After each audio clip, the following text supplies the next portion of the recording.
Mais on va parler de vous au plan politique. Elle a suivi avec Yann Lemoignic un meeting ou un banquet républicain plus exactement tenu par votre père dans la banlieue lyonnaise. On regarde. Au Front National, on s'en mêle un petit peu les micros, mais qu'à cela ne tienne, Jean-Marie Le Pen, comme à son habitude, s'en sort par une pirouette. Ça limitera ma gestuelle. Parce que À 84 ans et après 7 candidatures à la présidentielle, Jean-Marie Le Pen est venu pour sa fille mobiliser les troupes. À ce banquet républicain qu'affectionne le président d'honneur du Front National, les militants ne trouvent qu'une très légère différence entre le père et sa fille. C'est un style différent, mais le fond est le même. C'est quand même la fille de son père, c'est toujours le Front National. Elle est plus diplomate. La fille est peut-être beaucoup plus modérée dans ses propos. Elle a peut-être une autre image du Front National, peut-être plus soft, je dirais, entre guillemets. Une modération qui a peut-être incité cette militante UMP à se joindre aux sympathisants FN. Je suis une UMP déçue et malheureuse. Voilà, complètement déçue par Sarkozy. J'ai toujours voté Sarkozy. J'ai hésité à venir ce soir, mais au moins là, j'existe. Quant au père, il est persuadé que, contrairement à lui, pour 2012, sa fille peut vaincre. moi, je souhaitais conquérir le pouvoir, mais l'affaire n'était pas mûre. Elle est en train de mûrir, je crois. Créditée de 15 à 18% d'intention de vote, la candidate du Front National entend convaincre davantage que son père. Madame Le Pen, bonsoir. Bonsoir. Alors, les gens ont l'impression qu'entre le FN de votre père et le FN que vous présidez, il n'y a pas vraiment de différence, hormis le fait que vous soyez une femme et votre style. C'est-à-dire que le Front National défend depuis de très nombreuses années des idées qui lui sont propres, enfin qui lui sont de moins en moins propres, puisque je se remarque quand même qu'elles font des émules, ces idées, dans la classe politique. Nous sommes rejoints sur toute une série de sujets, mais bien souvent, les gens qui disent la même chose que nous disent la même chose que nous pour nous empêcher de le faire. C'est vrai que le monde nous a donné raison. Si vous voulez, l'évolution de notre pays nous a donné raison sur toute une série de sonnettes d'alarme que nous avons tirées, sur lesquelles peut-être nous étions moins crédibles sur le passé parce que beaucoup de Français ne s'apercevaient pas de ce qui était en train de se dérouler, que ce soit en matière d'immigration massive, que ce soit en matière de dérive laxiste, de l'insécurité, que ce soit en matière de financiarisation de l'économie, de prise en main par les puissances financières des moyens de contrôle de notre pays. Beaucoup de Français ouvrent les yeux aujourd'hui et je pense que c'est ça qui justifie non seulement notre succès, qui est incontestable, mais aussi le fait que nos adversaires politiques, disons, viennent sur nos brisées. Voilà. Mais il y a aussi autre chose, Madame Le Pen, c'est que la doctrine du Front National, c'est la préférence nationale. Vous l'avez rebaptisée. La priorité aux Français, finalement, c'est une correction à la marge. Le Front National est toujours le même. Mais pourquoi? Oui, mais toujours le même. Quand vous dites ça, on a l'impression que c'est quelque chose de sale. C'est pas mais ça. Non, c'est parce que on a eu l'impression que vous aviez envie de changer les choses, de montrer un autre visage du Front National. Non, mais changer les choses, ça ne veut pas dire revenir sur les conceptions qui sont les siennes. Moi, je suis effectivement pour la priorité nationale. La priorité nationale, c'est un patriotisme social, en quelque sorte, que je veux mettre en œuvre. D'autres pays le font, Madame, c'est le Maroc, par exemple. Le Maroc met en place une politique de préférence nationale. Il y en a beaucoup d'autres, d'ailleurs. Je veux cela. Je pense qu'en situation de crise... La différence entre priorité nationale et préférence nationale. C'est la même chose, mais la préférence nationale a été présentée par un certain nombre de journalistes, de responsables politiques, comme étant une préférence ethnique ou raciale. Donc, comme ça n'est pas ça, eh bien, dans ces conditions-là, mieux vaut changer le nom pour qu'il soit plus compréhensible, changer le nom de la mesure pour qu'elle soit plus compréhensible. La priorité nationale, je crois, est plus parlante, parce que ça veut dire que, à compétence égale, un Français, quel qu'il soit, quelle que soit sa couleur, son origine, etc., a un avantage, une priorité sur celui qui n'a pas la nationalité française. Alors, autre chose, cette semaine, vous avez annoncé le déremboursement de l'IVG. Si vous êtes présidente de la République, en tant que femme, franchement, est-ce que ça ne vous heurte pas, Madame Le Pen ? D'abord, je n'ai pas du tout proposé cela, c'est pas dans mon projet, et j'ai dit que si j'étais amené à faire... Vous l'avez dit cette semaine, Madame Non, Le Madame, Pen. j'ai dit que si j'étais amené à faire un choix budgétaire, puisque un tiers des Français aujourd'hui ne se soignent plus correctement, on ne cesse de dérembourser des médicaments, des personnes âgées se retrouvent à ne pas pouvoir se soigner dans leurs affections de longue durée parce qu'ils n'en ont plus les moyens. S'il y avait un choix à faire, je dérembourserais les avortements de récidive. Les avortements de récidive... Et comment Mais justement, comment différencier? Parce que vous êtes en train de nous parler d'abus, celles qui font des abus, soi-disant, des IVG, mais vous croyez qu'on avorte par plaisir? Non, madame, il y a des femmes qui abusent, oui, il y a des femmes qui abusent, et en abusant d'ailleurs, elles sont en train de détruire le système. Il y a 2 femmes sur 10 aujourd'hui qui multiplient les avortements, c'est-à-dire qui utilisent les avortements comme un moyen de contraception. Et je pense que la communauté nationale n'a pas à prendre cela en charge. En l'occurrence, beaucoup de médecins pensent cela aussi. Et je crois même pouvoir vous dire que Madame Veil elle-même, était lors du vote de la loi contre le remboursement d'ailleurs de l'avortement. Donc moi, ça n'est pas mon cas, mais je crois qu'il y a des abus, et quand il y a des abus, il n'y a pas de tabou, Madame Setiti. On a le droit de le dire, et on a le droit de dire pour permettre aux femmes qui sont réellement dans une détresse psychologique et matérielle de pouvoir accéder à l'avortement, eh bien, il faut le préserver tel qu'il est et ne pas accepter les dérives qui peuvent demain le remettre en cause. Vous avez parlé de Madame Veil, justement, nous allons l'écouter. C'était en novembre 1974. Actuellement, celles qui se trouvent dans cette situation de détresse, qui s'en préoccupe? La loi les rejette non seulement dans l'opprobre, la honte et la solitude, mais aussi dans l'anonymat et l'angoisse des poursuites. Contraintes de cacher leur état, trop souvent elles ne trouvent personne pour les écouter, les éclairer et leur apporter un appui et une protection. Alors Madame Le Pen a dit bien que celles qui sont touchées, ce sont les femmes qui ne peuvent pas aller se faire avorter à l'étranger, par exemple. On ne va pas refaire le débat de l'avortement. Mais non, on ne fait pas le... Mais simplement... Personne ne veut le remettre en cause. Mais donc, non, mais Madame Le Pen, ça veut dire que vous attaquez aux pauvres. Aujourd'hui, vous attaquez c'est un non-débat. Madame Veil, je peux le dire aujourd'hui, je crois, partage mon avis.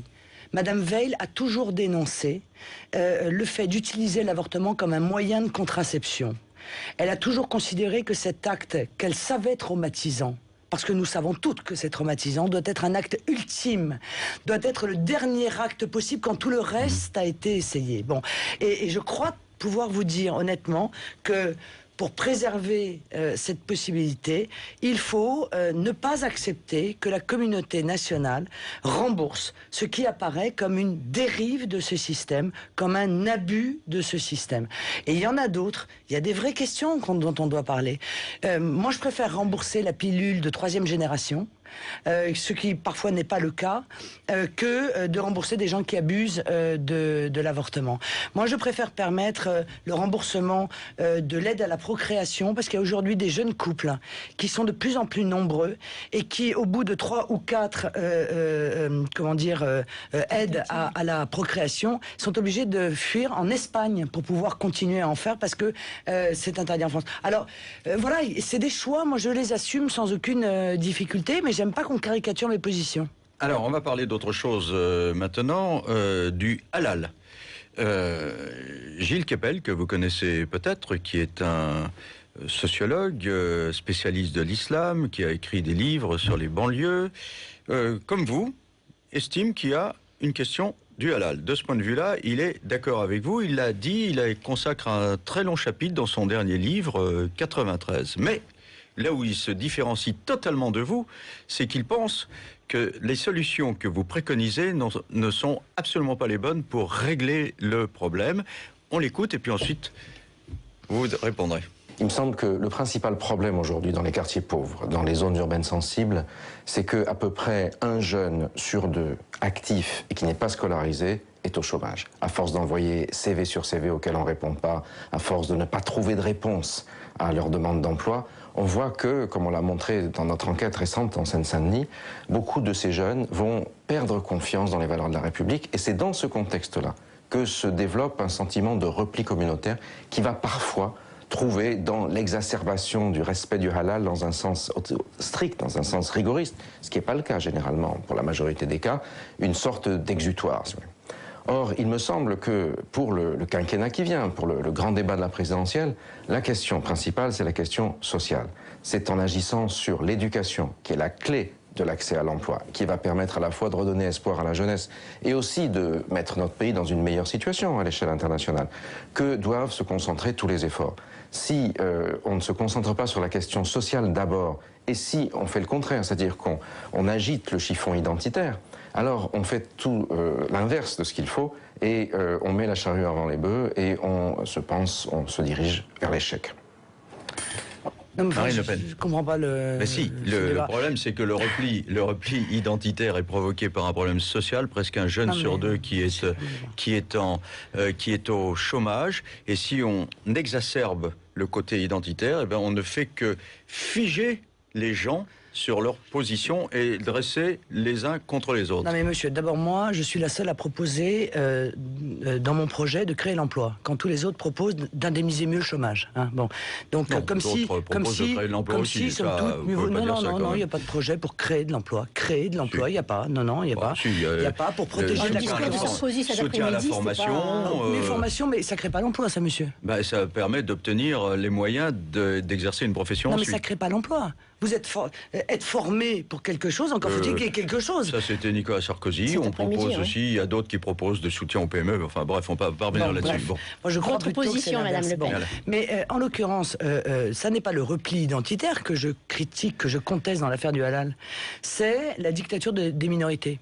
Voilà, c'est la dictature des minorités, c'est-à-dire que sous prétexte qu'il y a une minorité qui a une tradition qu'elle a le droit d'avoir, d'ailleurs c'est son problème, hein, mais du coup la majorité des gens sont obligés de se plier à cette minorité et à manger selon des préceptes qu'ils contestent. Ils contestent pour des raisons de souffrance animale, qu'ils contestent pour des raisons de laïcité parce qu'ils n'ont pas envie d'acheter. Mais il n'y a pas une autre solution parce qu'ils n'ont pas envie d'acheter de la viande qui entraîne le versement d'une taxe religieuse aux mosquées, et cela dans l'opacité la plus totale, c'est-à-dire qu'on ment qu'il y ait des problèmes, oui. C'est certain, mais le halal n'est pas seulement une question alimentaire, c'est aussi une question de code de vie. C'est ce que dit Gilles Kepel, donc qui va même à la limite peut-être plus loin que vous, même dans l'explication du phénomène. Mais il dit que si nous raidissons les gens les uns contre les autres, nous n'allons faire que amplifier le problème. Non, mais monsieur, nous n'allons pas parce que ce sont des Français. Par conséquent, il y a bien une question à régler. Les gens les uns contre les autres. Nous allons rappeler que nous sommes ici en France. Oui. Que la France est fondée sur un certain nombre de valeurs. Qu'elle s'est construite tout au long des siècles. Est-ce que la priorité, c'est pas d'éviter le repli sur soi? Non, mais que la laïcité est un principe qui n'est pas contournable. Et qu'on ne se soumettra pas aux desiderata d'une minorité. Est-ce que vous savez, monsieur Mazerolle, que à cause de l'existence, ça n'existait pas, des mariages forcés dans notre pays, qui ont été évalués à 70 000 par an, on a changé la loi sur l'âge légal du mariage. Est-ce que vous savez que pour lutter contre le mariage forcé, l'âge légal de mariage des jeunes filles est passé de 15 à 18 ans en 2006. C'est-à-dire qu'on a adapté nos lois pour s'opposer à des phénomènes que nous ne connaissions pas et qui sont le fait de minorités. Personne ne dit qu'il ne faut rien faire. Simplement, est-ce qu'il faut dresser les gens les uns contre les autres? Monsieur, alors, qu'est-ce qu'on fait? On le cache aux Français, alors? Il ne s'agit pas de cacher. Alors, il s'agit de dire les choses paisiblement. Mais monsieur, paisiblement, il y a une loi qui oblige à à étourdir les animaux avant de les tuer. Il faut faire appliquer cette loi. Et c'est ainsi. Et ça n'est pas autrement. Vous voulez faire fermer tous les abattoirs là, alors? Je fais appliquer la loi. Non, mais je vous pose la question. Ça veut dire fermeture des abattoirs? Je ne les fais pas fermer. Ils vont se soumettre à la loi. La loi, c'est l'étourdissement préalable des animaux. Alors, et je vais vous dire une chose, c'est même pas contraire d'ailleurs aux préceptes religieux, puisque M. Boubaker de la mosquée de Paris a expliqué que c'était parfaitement possible. Mais il faut le dire tranquillement, et quand on s'assoit autour d'une table, on arrive à discuter. Non mais monsieur, il y a un autre problème avec le halal. C'est plus compliqué avec le judaïsme. Non mais c'est plus compliqué. C'est plus compliqué. Il y a un autre Donc ça problème. veut dire que vous supprimez également les abattoirs cachés. Il y a un autre problème. C'est le problème de la sécurité. Ma question est précise. Vous supprimez également les abattoirs cachés. Je soumets tout le monde à la loi. Je soumets tout le monde à la loi. Il y a un autre problème, c'est le problème sanitaire. qui est passé inaperçu, qui est passé au second plan et qui pourtant existe. Les vétérinaires qui sont bien placés, d'ailleurs, vous le diront. Un rapport de la Cour des comptes de 2008 qui n'a pas été rendu public le disait aussi. L'Europe est venue le dire plusieurs fois. Ces méthodes d'abattage posent un problème de sécurité alimentaire. Et je ne voudrais pas qu'on laisse une bombe sanitaire dégoupillée. Il y a là une obligation. C'est pas la méthode qui pose un problème, c'est peut-être les problèmes d'hygiène dans certains établissements. Non, mais c'est aussi la méthode. On va passer peut-être à autre chose, Madame Le Pen, s'il vous plaît. Dans la technicité avec vous, mais c'est aussi la méthode. Quoi qu'il en soit, si je n'avais pas été là pour apprendre aux Français que 50% de la viande abattue en France et donc distribuée est, l'objet du versement d'une taxe de la part de consommateurs à leur insu et qu'ils n'en sont pas informés, si je ne l'avais pas dit, qui l'aurait dit? Mais Madame Le Pen, vous ne pensez pas que les Français ont d'autres soucis, par exemple? Autre chose. Bon, je ne sais pas, Madame. Autre chose. Il semblerait, Madame, peut-être, vous avez d'autres soucis. Ils en ont aussi beaucoup d'autres, des soucis. Mais ça, c'est une préoccupation pour eux, qui est une préoccupation essentielle, semble-t-il, parce que ça touche au lien de confiance que les Français doivent avoir à l'égard de leurs dirigeants. Et lorsqu'ils apprennent, comme ça a été dans d'autres cas, pour le Mediator, que des considérations économiques et politiques liées les unes aux autres font qu'on leur cache des choses et qu'on leur impose à leur insu quelque chose, ils ont toutes les raisons d'en être scandalisés et de demander que cela change. Alors, Madame Le Pen, on va passer à toute autre chose. On va parler un petit peu de Monsieur Sarkozy. Alors, est-ce que finalement, votre parti n'est pas juste une machine à faire perdre Nicolas Sarkozy? D'ailleurs, on va l'écouter. Et oui, vous pouvez écarquiller les yeux, Madame Le Pen. Mais on va écouter Nicolas Sarkozy, c'était sur France 2 cette semaine. Je dis aux électeurs du Front National qu'apporter une voix à Jean-Marie Le Pen hier ou à Marine Le Pen aujourd'hui, ben cette voix, elle profitera à qui? Elle profitera aux socialistes. Et donc, ils auront quoi? Le vote communautaire, la régularisation générale. Il faut que les choses soient dites. Donc vous faites passer le Parti Socialiste. Non mais c'est complètement ahurissant. Je vais vous dire, moi j'ai trouvé ça intéressant parce que ce qui fait perdre Nicolas Sarkozy, c'est Nicolas Sarkozy, permettez-moi. J'ai lu à Contre-Flot, votre autobiographie qui a été publiée en 2006, dans laquelle vous racontez comment effectivement SOS Racisme a été créé par François Mitterrand et par la gauche à l'époque pour face au Front National, ce qui a permis au Front National d'exister, et qui a enquiquiné beaucoup la droite finalement, et permettait à la gauche de se rétablir. Non, mais ça n'a rien à voir. La création de SOS Racisme par le Parti Socialiste et les liens qui existent encore aujourd'hui entre SOS Racisme financés par 500 000 euros par an, je le dis aux gens parce que je pense qu'ils ne sont pas au courant, 500 000 euros par an de subvention à SOS Racisme, c'est une structure politique qui a été créée et qui consistait à accuser tous ceux qui s'opposaient à l'immigration de racistes. Ça a très bien marché, ça a très bien marché. Et ça a fait monter le Front Pendant National. 25 ans, on n'a pas pu parler d'immigration et on continue d'ailleurs parce que dès qu'on parle d'immigration, on est traité de raciste. Et ça a fait monter le Front National. Ah non, ça n'a pas fait monter le Front National. Le Front National a existé. C'était un punching ball. Non mais le Front National a existé parce qu'il a eu des positions courageuse envers et contre tous, permettez-moi, parce qu'il n'a jamais voulu rentrer dans un système qui est un système délétère, un système de conflit d'intérêts, un système qui a tourné le dos, qu'il soit d'ailleurs de droite ou de gauche, qui a tourné le dos au peuple. Mais Nicolas Sarkozy, s'il perd, c'est à cause de Nicolas Sarkozy, c'est parce qu'il n'a pas respecté les promesses qu'il avait faites en 2006, c'est pas à cause de moi. Et lorsque j'entends Nicolas Sarkozy dire ça, alors que sa porte-parole, Nathalie Kosciusko-Morizet, a appelé à voter socialiste au cantonal en disant moi si j'ai le choix entre un Front National et un socialiste, je vote socialiste. Donc ça veut donc dire qu'il a dans ses équipes des gens qui idéologiquement se sentent extrêmement proches du Parti socialiste. Jusqu'à présent. Bon, la règle républicaine. C'est ce qu'on a appelé la règle républicaine. Mais d'accord, mais alors dans ces cas-là, qu'on vienne pas me dire que c'est moi qui fais gagner le Parti socialiste, parce que là en l'occurrence, ce sont eux. Et quand lorsque je me suis retrouvé au second tour avec Steve Briouat au municipal d'Hénin-Beaumont, ils ont tous appelés à voter socialiste au second tour. Monsieur de Villepin, Madame Morano, Madame Pécresse, etc., etc. Donc ils ont préféré faire élire un socialiste plutôt que de faire élire Steve Briouat à la tête de la municipalité. Bon, le fait d'être candidate, c'est parce que je suis en désaccord avec ce qu'il fait. Je suis en désaccord avec tout ce qu'il a fait pendant 5 ans. Alors, si on en arrive à croire à ce type d'argument, qui me paraît d'ailleurs très faible, honnêtement, et assez malhonnête, ça veut dire qu'il n'y a plus de démocratie alors. Parce que s'il ne doit plus y avoir que Nicolas Sarkozy et François Hollande à combattre, c'est jouer le second tour avant le premier. Or, je pense que les Français ont, eux, envie qu'il y ait un premier tour. On arrête avec cette séquence. Merci Farida. Merci. Et on aura la séquence suivante dans un instant. Question de français.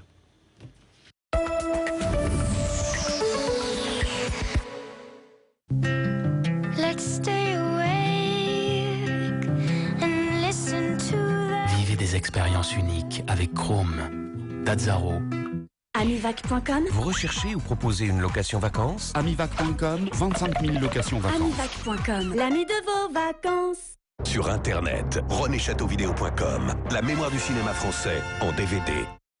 Eh ben c'est pas aujourd'hui le spectacle de ton fils. Ah bah si, on est le 13. Chaque 13 du mois, le PMU débarque avec 5 millions d'euros. Super tirelire du 13 mars à gagner au Quintet Plus.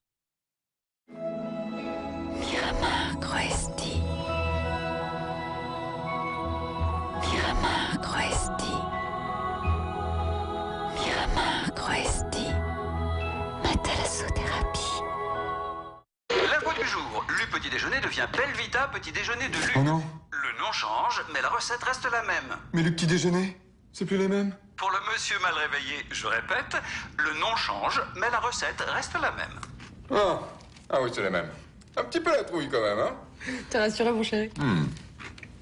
Moi, j'avais compris. Lu petit déjeuner devient Belvita petit déjeuner. Le nom change, mais la recette reste la même. En ce moment, 50 centimes de réduction sur les biscuits Belvita petit déjeuner.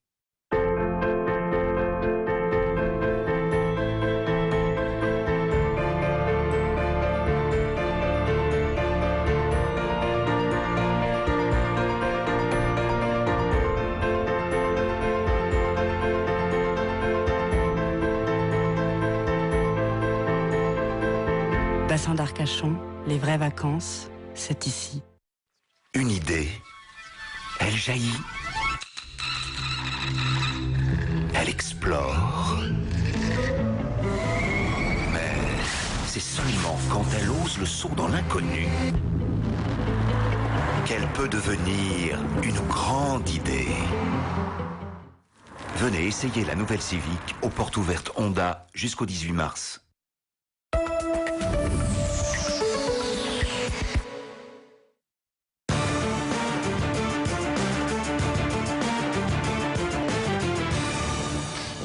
Question de français, Marine Le Pen. On est enregistré dans la rue avant cette émission. Question de Catherine.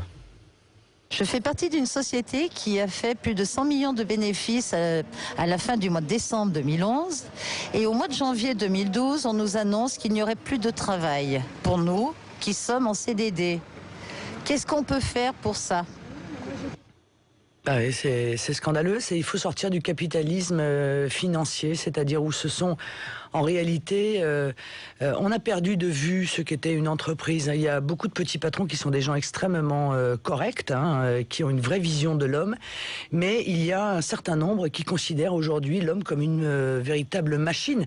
Et c'est un peu ce que je vous disais tout à l'heure. Vous vous souvenez, on en parlait tout à l'heure. Je disais, ce qui est terrible aujourd'hui dans l'économie, c'est que l'économie n'est plus au service de l'homme. C'est-à-dire que l'objectif, c'est le profit à tout prix, et on ne s'intéresse plus aux moyens, on s'intéresse uniquement à la finalité. La finalité, c'est de verser le plus de dividendes à des actionnaires. Mais les moyens, c'est-à-dire le bien-être de ceux qui travaillent, la participation à l'œuvre commune de construction pour faire avancer notre pays, cela est complètement oublié. Une question qui est d'actualité, qui ne concerne pas une petite entreprise d'ailleurs, qui est Florange.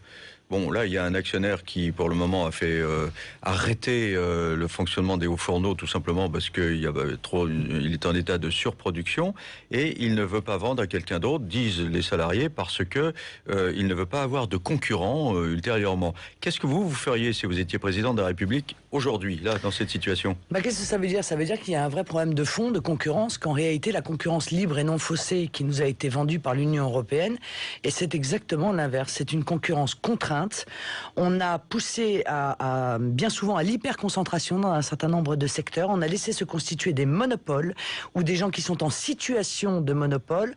En cela, on a tué la concurrence des indépendants, et ça a été vrai, par exemple, dans les relations entre la grande distribution et les petits commerçants ou les petits producteurs, les pêcheurs, les agriculteurs, etc. Et c'est tout à fait l'inverse qu'il faut faire, c'est-à-dire il faut lutter contre les ententes, lutter contre les positions, les situations de position dominante, parce que l'existence d'une véritable concurrence saine et véritable dans notre pays est un enjeu qui est en voie de disparition.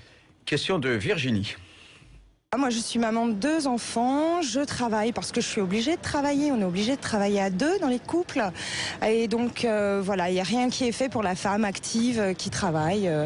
Les indemnités CAF sont de plus en plus basses, on n'a aucune aide, on n'a aucun soutien. Donc voilà, qu'est-ce que vous comptez faire pour nous ? Alors ça, cette dame, c'est exactement le symbole de la classe moyenne. Trop pauvre pour être riche, trop riche pour être pauvre. C'est-à-dire que elle est le symbole d'abord de l'absence de choix en réalité des femmes, parce qu'on a beaucoup parlé de l'envie des femmes de travailler. J'y participe. Moi, je suis une femme qui travaille. Et beaucoup de femmes ont envie de travailler, mais il y a aussi beaucoup de femmes qui ne peuvent pas faire autrement que de travailler, parce qu'avec un salaire, on n'arrive plus à élever des enfants aujourd'hui. À celles-là, je propose le salaire parental, c'est-à-dire la possibilité de se consacrer, si elles le veulent, si elles le désirent, à l'éducation de leurs enfants, avec 80% du SMIC, un statut social. Oui, pendant 3 ans, je crois. Une retraite, exactement.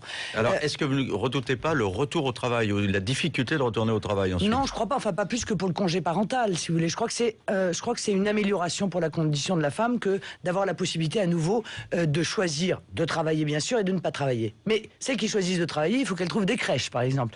J'ai proposé une loi SRU pour les crèches, pour qu'il y ait assez, puisque dans 26 départements, il n'y a que 10 places de crèche pour 100 enfants. Ça, c'est pas possible. Pour que les femmes puissent travailler si elles le veulent, il faut aussi qu'on multiplie la capacité pour accueillir leurs enfants.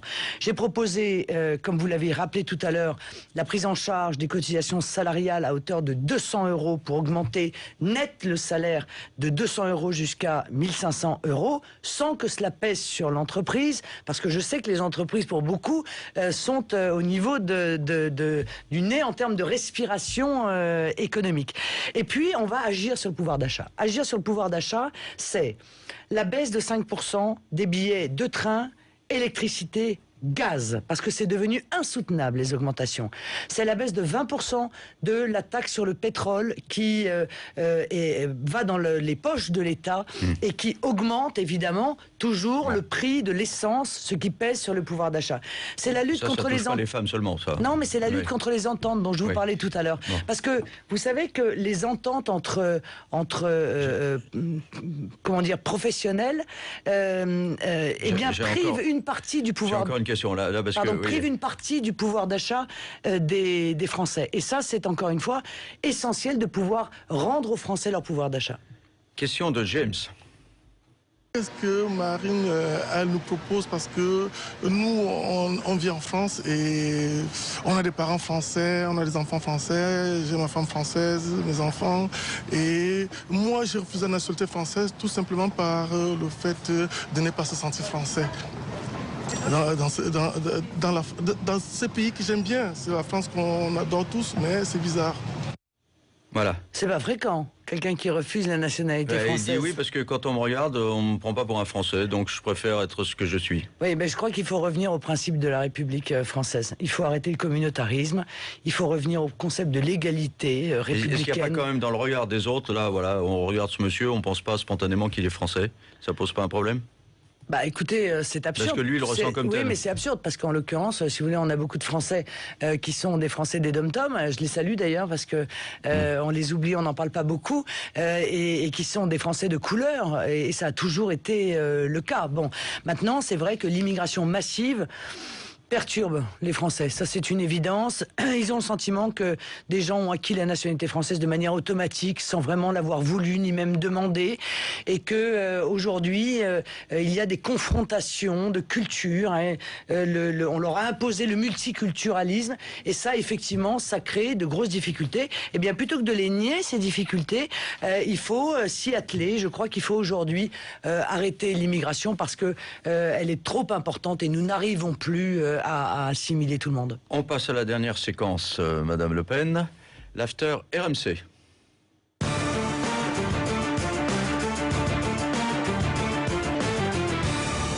Avec Christophe Jacobicine. Bonsoir Christophe. Bonsoir Olivier, bonsoir Marine Le Pen. On a suivi à la télévision sur BFM TV le meeting de Nicolas Sarkozy à Villepinte. Un nouveau Nicolas Sarkozy qui défend la forteresse Europe dans tous les domaines, en matière d'immigration, en matière de politique commerciale, de politique douanière, et puis aussi en matière de préférences françaises et communautaires. On écoute votre réaction à ce nouveau Nicolas Sarkozy.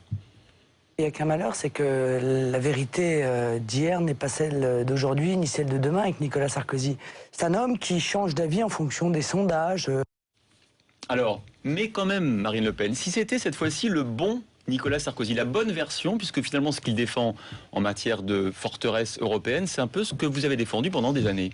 Mais monsieur, il a déjà fait ses promesses. Pourquoi est-ce qu'il ferait demain ce qu'il n'a pas fait hier? C'est ça. Peut-être parce qu'il y a 2 ans, il y avait la crise financière, il y avait d'autres priorités qui étaient de défendre l'euro à ses yeux et que maintenant il peut s'occuper peut-être d'autres chantiers. Parce qu'il pense que l'euro est sauvé. Alors c'est vraiment extrêmement grave. Il l'a dit pendant le discours, hein, il a dit que, effectivement, que grâce à lui, l'euro était sauvé. Oui, bien sûr, monsieur, mais il l'a dit 20 fois.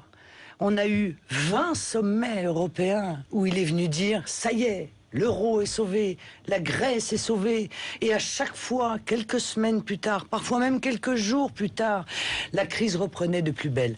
La crise n'est pas terminée, la crise économique fait des ravages dans notre pays, sans d'ailleurs, semble-t-il, qu'on accepte de la voir. Les Français ne croiront pas, parce qu'ils la vivent au quotidien, que la crise est terminée. On essaie de dire, vous voyez, ça y est, c'est fini. Ça n'est pas fini. Aujourd'hui, les entreprises ne trouvent plus de financement. Les entreprises sont dans des difficultés économiques majeures. On est en train de déréguler le travail. C'est ce que d'ailleurs veut faire Nicolas Sarkozy.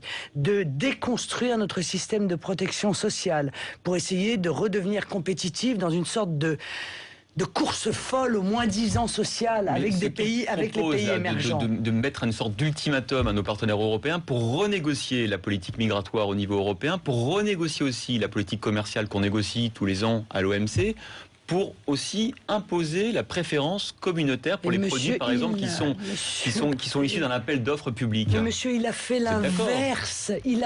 C'est même pas qu'il n'a pas fait ça, c'est qu'il a fait l'inverse. Il a inscrit dans le marbre la disparition de notre liberté de peuple. Il nous a soumis. Mais il propose l'inverse, là. Peut-être qu'on peut le croire, mais d'accord, mais le traité, il l'a fait il y a quelques jours. Alors, moi, je veux bien qu'il ait changé encore d'avis en quelques jours. Mais est-ce qu'il ne va pas encore changer d'avis?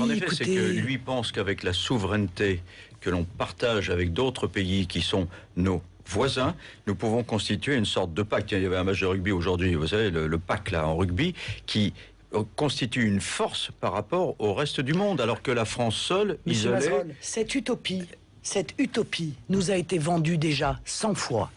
Cette utopie d'une Europe forte, avec des nations qui se tiendraient et qui pourraient faire échec au dollar, on a vu ce que ça a donné.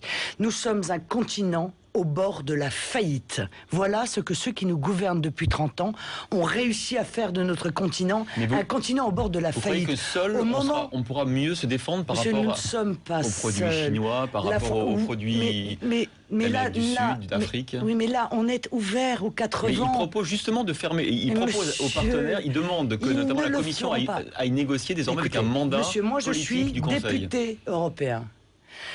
En toutes circonstances, tous les discours que j'ai entendus de la part de M. Barroso, de M. Van Rompuy, de l'UMP de l'UMP, du PPE au Parlement européen, c'est la lutte à mort contre le protectionnisme. Le simple mot de protectionnisme leur fait dresser les cheveux contre la tête. L'idée de Nicolas Sarkozy, c'est justement avec son nouveau quinquennat, peut-être de changer cette idéologie qui prévaut en Europe aujourd'hui. Mais pourquoi on le croirait, monsieur? Ben, je ne sais pas. Pourquoi est-ce qu'on le croirait? Pourquoi est-ce qu'on croirait qu'il a complètement changé d'avis et que, alors même que... Parce qu'il a déjà secoué l'Europe en période de crise. Mais il n'a rien secoué du tout. Il s'est fait secouer par l'Allemagne. Oui, ça c'est sûr, mais il n'a rien secoué du tout. Ces choses-là nous dépassent, feignons d'en être les organisateurs. Voilà la devise de Nicolas Sarkozy. La réalité, c'est que c'est l'Europe allemande qui nous est imposée. C'est pas l'Europe française. Il n'a eu aucun pouvoir en réalité sur l'Europe. Il s'est soumis aux desiderata de Madame Merkel et nous sommes aujourd'hui engagés dans une seringue qui est une seringue mortelle pour notre pays. Il nous a engagés par le vote du mécanisme européen de stabilité avec l'onction du Parti socialiste. On s'est encore engagé pour 74 milliards supplémentaires. Mais ce n'est que le début. Demain, peut-être 100, 150, 200, 300 milliards. Du Parti socialiste, ils n'ont pas voté justement ce plan. Mais monsieur, comment peut-on s'abstenir sur un sujet aussi important? Je veux dire, on est pour ou on est contre. Si on s'abstient, on sait très bien qu'on laisse ce mécanisme être voté. C'est presque la pire des lâchetés, pour le coup, que de s'abstenir sur un sujet aussi important que celui-là, qui nous impose, et ça les Français doivent le comprendre, on vient de nous imposer l'austérité définitive. Est-ce que les Français le savent, ça? Avec l'onction du Parti socialiste, Nicolas Sarkozy nous impose l'austérité définitive. Et on continue, encore une fois, à enrichir les banques, à enrichir les marchés financiers et à s'appauvrir pour qu'un petit nombre... voilà, vivent de mieux en mieux. Alors, je vous disais, l'autre aspect, c'est la forteresse Europe, selon Nicolas Sarkozy 2012. C'est la politique migratoire. C'est le radeau de la Méduse, cette forteresse. En tout cas, c'est votre avis. On va réécouter Nicolas Sarkozy, candidat. Il faut une convergence renforcée en matière de droit d'asile et de droit des étrangers. Il y a urgence. Si je devais constater que dans les 12 mois qui viennent, il n'y avait aucun progrès sérieux dans cette direction, alors la France suspendrait sa participation aux accords de Schengen jusqu'à ce que les négociations aient abouti. Vous pourriez être à sa place sans changer un mot de ce qu'il vient de dire. C'est-à-dire que quand je me suis fait... Quand j'ai demandé ça au moment de Lampedusa, je me suis fait traiter de tous les noms par l'UMP qui m'a expliqué. Donc là, vous n'avez rien à retirer de ce qu'a dit ou à ajouter à ce qu'a dit Nicolas Sarkozy. Mais non, mais j'ai rien à ajouter, sauf qu'une fois de plus, il dit la même chose que moi pour m'empêcher de le faire. Voilà, moi je regarde son bilan, ça me paraît quand même assez sain de regarder le bilan des gens. Le bilan, c'est qu'il n'y a jamais eu autant de droits d'asile accordés. Il n'y a jamais eu autant d'immigrés légaux qui sont entrés dans notre pays. Il n'y a jamais eu autant de clandestins. Il n'y a jamais eu autant de regroupements familial. Il n'y a jamais eu autant d'immigration de travail. Marie Le Pen, vous avez vu dans le journal du dimanche aujourd'hui une tribune qui est signée par Martin Hirsch, mais aussi le président de la Fédération nationale de la mutualité française ou encore le président du Secours catholique qui fait le bilan de l'immigration à partir d'un rapport officiel qui estime à 3,9 milliards d'euros le gain pour les régimes sociaux de l'immigration en France et 12 milliards par an pour les comptes publics. Ah bah alors il en faut 10 fois plus. Ah bah prenons, alors il faut 10 fois plus d'immigrés, comme ça on aura 30 millions de bénéfices. Non monsieur, c'est faux. C'est faux, les calculs qui sont faits là-dessus sont faux. Monsieur Lolland a fait un colloque il y a très peu de temps où évidemment l'immigration est un coût, pour une raison d'ailleurs très évidente et de bon sens. C'est que à partir du moment où des étrangers entrent légalement dans notre pays à hauteur de 200 000 par an et que nous n'avons pas d'emploi, eh bien, qui les prend en charge? Qui les nourrit? Qui les soigne?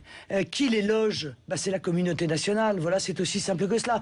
24%. Apparemment, le rapport dit l'inverse. Ils disent que notamment après 60 ans, les transferts reçus par les migrants deviennent significativement inférieurs à la moyenne nationale. On a un déficit de la sécurité avec des pays du Maghreb qui est délirant depuis des années. Il n'est rien fait pour lutter contre cela.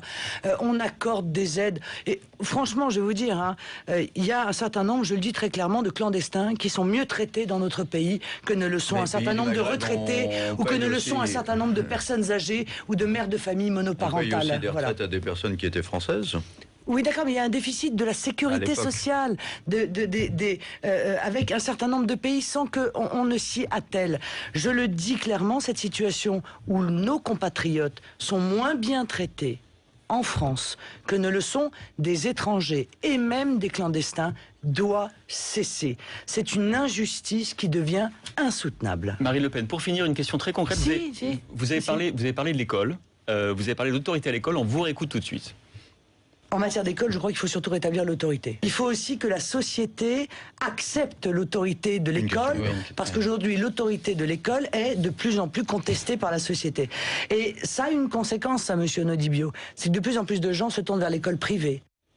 Alors, je voudrais que très concrètement, vous nous disiez comment vous feriez, si vous étiez présidente ou ministre de l'Éducation nationale, pour restaurer cette autorité à l'école publique qui, selon vous, fait défaut. Qu'est-ce qu'il faut faire? Il faut reformer les professeurs, il faut interdire aux parents d'entrer à l'école. Concrètement, qu'est-ce qu'on fait? Il faut que, surtout, les professeurs soient soutenus par leur hiérarchie quand ils expriment l'autorité dans leur classe, ce qui n'est pas le cas. Il y a toute une série de choses à faire, à agir sur le comportement des élèves. On se lève quand le professeur arrive, on ne le tutoie pas, on arrête les... Mais comment on les oblige à le faire? Vous se lever. Mais s'ils ne se lèvent pas, qu'est-ce qu'on fait? S'ils ne se lèvent pas, on les sanctionne, monsieur. Avec quoi? Eh bien, on les met en dehors de l'école. Voilà, pendant 3 jours, on effectue une sanction. Alors, sinon, on ne peut plus rien faire. Non, mais ça veut dire que pendant 3 jours, ils vont être en dehors de l'école. Comment a-t-on fait pendant... ça améliore la situation? Comment a-t-on fait pendant des siècles? Sommes-nous donc arrivés à un point de régression tel moi, à l'époque, comme collège, que nous ne sachions, monsieur, que nous ne sachions même plus comment on doit éduquer nos enfants et comment l'on doit imposer l'autorité du maître. Vous refaites les règlements intérieurs des écoles, par exemple? Mais évidemment. Et surtout, je demande à l'Éducation nationale de soutenir leurs professeurs. Parce que la réalité, c'est que les professeurs ne sont pas soutenus. Ils sont contestés eux-mêmes par leur hiérarchie dans l'autorité qu'ils cherchent à imposer. Et puis, il faut que l'école se reconcentre sur la transmission savoir. Voilà, le français, les maths, la grammaire, l'orthographe. Qu'est-ce qu'on supprime alors? Et qu'on arrête de se servir de nos gamins comme d'un cobaye. Vous voyez, la théorie du genre, par exemple, qui explique que non, en fait, on n'est pas vraiment ni des femmes ni des hommes, que tout ça c'est culturel. Faut qu'on arrête ça. Voilà, on va arrêter cela et on va revenir pour que nos enfants, en arrivant en 6e, ils sachent lire, écrire et compter correctement. Ça n'est plus le cas. Nous reculons. La théorie du genre, nous régressons. C'est au lycée. Mais non, mais c'est pas heureusement. Christophe, il faut que nous rendions l'antenne. Nous régressons. Nous devons avancer. Nous avons la capacité d'avancer. Mais pour cela, il faut que les lions français arrêtent d'être dirigés par des ânes. Les lions dirigés par des ânes. Eh bien, on va rester sur cette pensée. Merci Marine Le Pen d'avoir été avec nous ce soir. Merci Christophe. Dans un instant, le journal de 20h vous est présenté par Marc Hautemans. Bonne soirée à tous.